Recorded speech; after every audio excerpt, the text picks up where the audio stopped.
这里我来先统计一下，莲藕大家一般平时是怎么吃的？是炖汤，还是炒藕丁儿，还是用来凉拌的呢？今天呢，我就用这2节莲藕给大家分享一个在四川超级简单并且下饭的吃法。当然，和大家平时炒的可能有一点点不一样哈。咱们既然是拿来炒的，那么在选择莲藕的时候就有一点讲究了哈，就要选择这种嫩一点的莲藕。用来炖汤的话，就要选老一点的莲藕，它吃起来才会粉。现在来把皮给它削掉。用到这个削皮刀，我突然想吐槽2句啊。这个削皮刀是我去年买的，然后我乡下的那个削皮刀和这个样子是一模一样的，应该是在6、7年前买的。那个6、7年的都非常的好用，这个刚买来用个半个月就不好用了。看来现在的这个钢材啊，肯定是偷工减料了。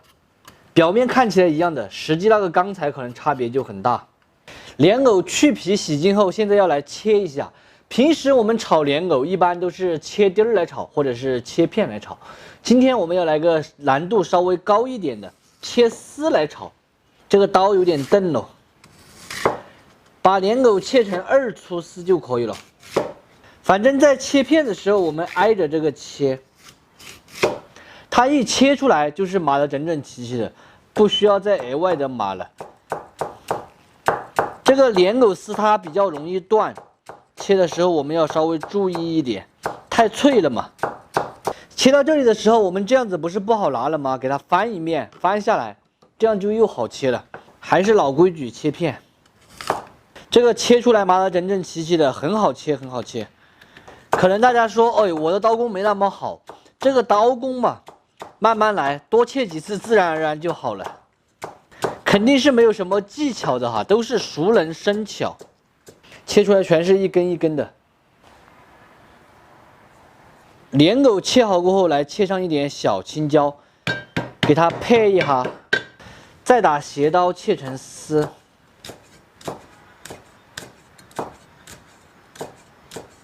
再来上2根蒜苗，脑壳轻轻的配一下。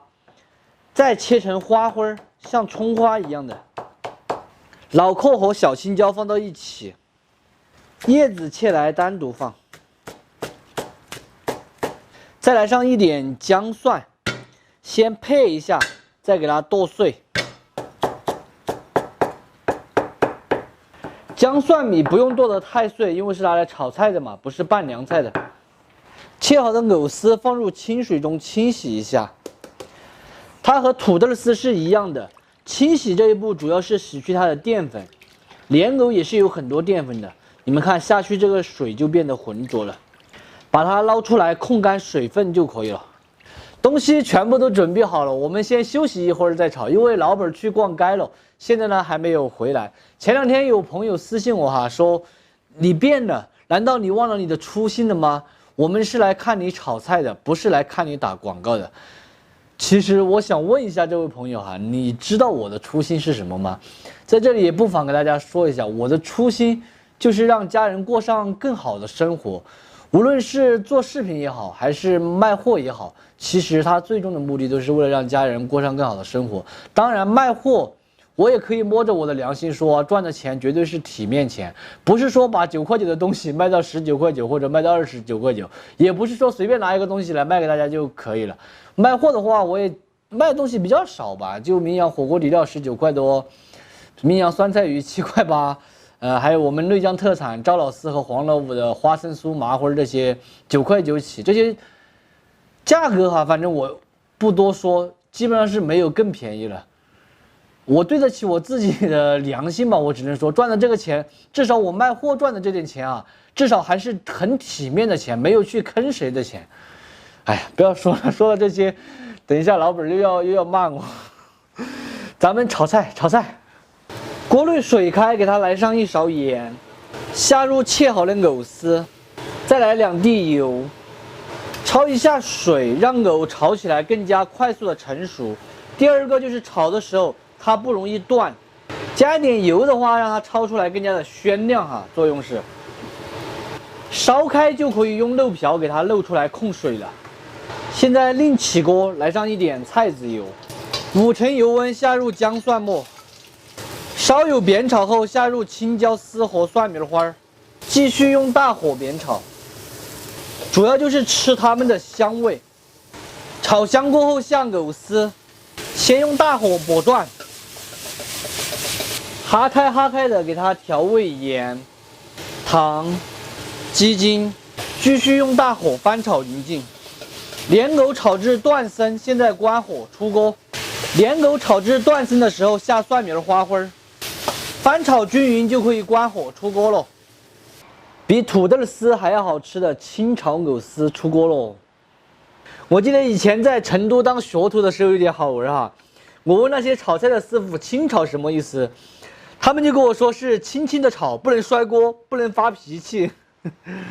非常好吃的一道清炒藕丝就做好了，榛子炒出来的藕丝特别的脆爽，并且带着小青椒微微的清香味和蒜苗的清香味，吃起来就是开胃爽口下饭的味道。做法呢也是超级的简单，下稀饭下干饭都超级安逸。喜欢的朋友一定要收藏着，有时间的时候呢试着去告一下，不喜欢呢就只有免费看完。撒个吃之前我只想唱一首歌。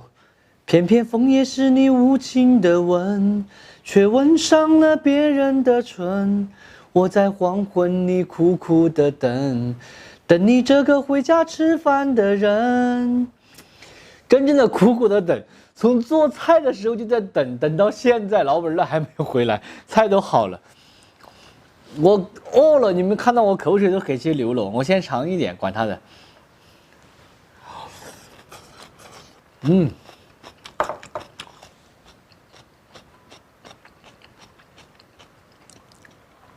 这味道真正的清脆啊，清脆香。它和那个炖的莲藕完全是两种风味。大家有没有觉得哈，等人这件事情有时候等得人让人确实比较烦恼。多的不说了，今天的视频到这里就撒过了，我是想念，拜拜。